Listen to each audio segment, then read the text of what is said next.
A governança também diz respeito ao órgão de supervisão. Teremos eleições presidenciais agora, teremos um novo governo no início de 2019.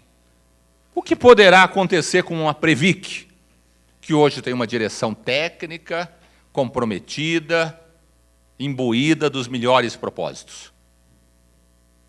Se eu sou um empregador, uma empresa, penso em criar um fundo de pensão, mas em fevereiro de 2019, qual será a realidade?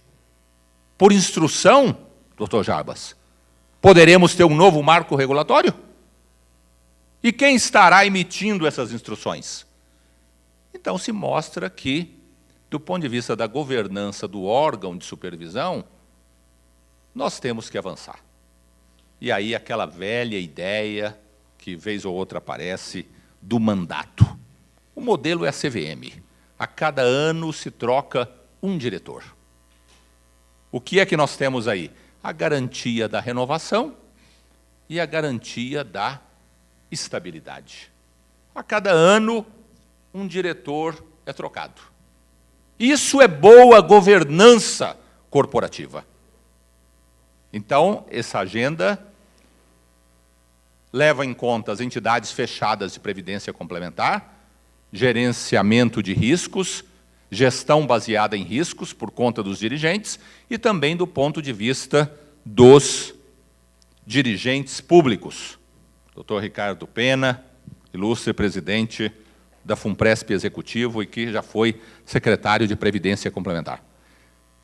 Essa governança do órgão público Previc, em que, numa mudança de governo, pode-se mudar a direção, pode-se mudar a concepção, pode-se quebrar a estabilidade de regras, é bom para o sistema? Não é bom para o sistema. E isso pode ser feito, a meu ver, numa concepção de microagenda. Mandato, seja para a Previc, seja para os dirigentes de fundos de pensão. Mandato tem que ser para valer. Dr. Dante, ilustre diretor da SERES, que é o fundo de pensão da Embrapa, um grande fundo de pensão. Está lá na Lei Complementar 108, a questão do mandato. Na Resolução 13, a questão do mandato. Na Resolução 8 do CGPC, a questão do mandato.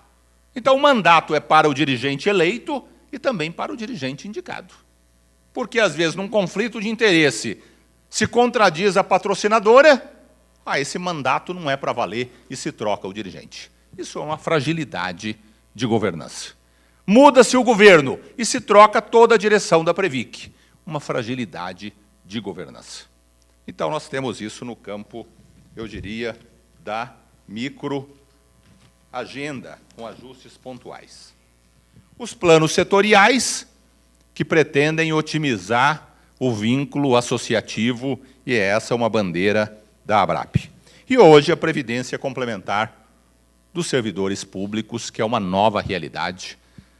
E a Previdência dos servidores públicos, que foi concebida para os novos servidores, e hoje até uma agenda interessante, né, doutor Ricardo? A respeito da migração dos antigos, entre aspas, servidores para o novo regime. No âmbito federal, com prazo até julho, para ver essa migração. Algo realmente interessante e novo, já que muitos servidores do velho regime estão migrando para o regime de previdência complementar. Ainda no campo, eu diria, ousaria dizer, da micro-reforma, que é a questão tributária. O incentivo à poupança para o sistema crescer. Uma política tributária que estimule a poupança de longo prazo. E aí nós temos, do ponto de vista de uma política tributária, um incentivo fiscal para a acumulação de poupança, para a acumulação de renda, para o fomento da iniciativa individual, até como contraposição a uma desoneração da atividade estatal. Então, a atividade estatal, a responsabilidade pela previdência básica, que num país desigual como o nosso deve ser mantida, mas um estímulo para que haja a previdência individual privada, por política tributária. Nós temos hoje uma assimetria muito injusta, criminosa até, que é a previdência associativa, em que a pessoa não se vale da dedutibilidade no momento que aporta recursos, mas como a legislação presumiu que ela se valeu da dedutibilidade, um caso de uma OAB-Prev, ao final a tributação incide sobre o todo e não sobre apenas o rendimento, aquilo que rendeu em relação ao principal. O VGBL, presumindo que não houve a dedutibilidade no aporte, estabelece que a tributação do imposto de renda incidirá só sobre o rendimento. E por que não na previdência associativa?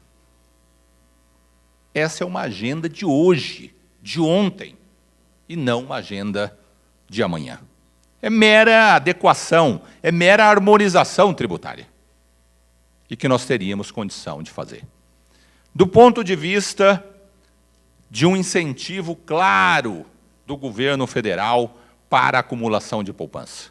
Alíquota zero de imposto, como já ocorre nos Estados Unidos. Nós temos hoje já a possibilidade de uma alíquota regressiva de 35%, que em 10 anos chega a 10%. Seria mais 10 anos, estica isso por mais 10 anos, e chega a uma alíquota zero. Ah, mas a alíquota zero? Alíquota zero, não é preciso fazer conta. 20 anos, uma alíquota zero de imposto de renda.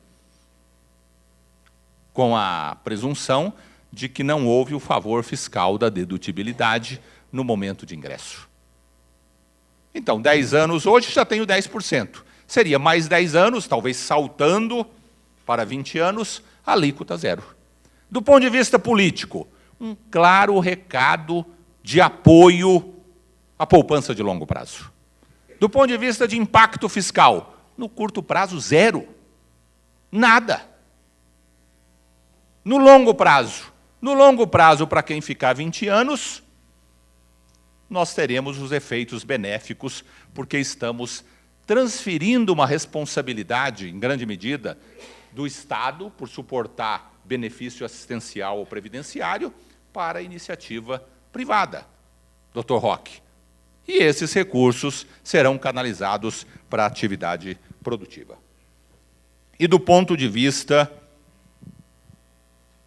de harmonia tributária, nós estaríamos fazendo um aprimoramento. Eu ainda considero essa agenda da alíquota zero e também do incentivo para o empregador, que hoje recolhe imposto de renda pelo lucro presumido, um apoio que poderia alcançar as médias e pequenas empresas, algo situado na microagenda, embora de grande alcance, e do ponto de vista de política tributária e do ponto de vista de política social, uma grande sinalização. Este país está apoiando a política de acumulação, de proteção previdenciária de longo prazo. E acredito que as entidades fechadas de previdência complementar são o veículo mais adequado para essa focação de longo prazo. Mas valeria para todos. E do ponto de vista de macro-reforma, Dr. Marcelo Caetano, que foi aí um grande protagonista nesses debates sobre a necessidade da reforma de um sistema previdenciário. Nós temos, sem dúvida nenhuma, uma realidade em mutação, em grande mutação, que até nos assusta. Um mundo digital, em que nós temos a maior empresa hoje de alocação de serviços para efeito de hospedagem, que não tem um hotel, que é o Airbnb. A maior empresa hoje que oferece serviços de transporte, que não tem um veículo, que é o Uber. Uma Amazon, daquele visionário Jeff Bezos, que pretende ser a loja de tudo e vender de tudo. Começou vendendo lá uns livros e hoje está vendendo de tudo. Um Alibaba, um Aligroup, lá da China, que está se mostrando uma empresa absolutamente empreendedora e com uma capacidade de otimização das relações e dinamização do comércio, criando plataformas de pequenos empreendedores e vendedores. Isso tudo absolutamente muito novo. Um Google, que realmente nos desafia, um Facebook, que hoje revela que nunca na história da humanidade uma empresa deteve tantas informações sobre as pessoas. Uma empresa, falando de mais de 1 bilhão de pessoas, com as vantagens e também os desvios e os desafios que isso encerra. Uma reforma trabalhista que esse governo promoveu, procurando dinamizar as relações, e que reconhece algumas realidades. Aquele plano de benefício definido lá de trás, de relações estáveis, de alguém entrar numa empresa, ficar 30 anos, no meio estatal, da grande empresa transnacional, aquilo acabou. Agora, o plano CD puro, por renda certa, é o produto previdenciário, doutora Marília? Essa é a grande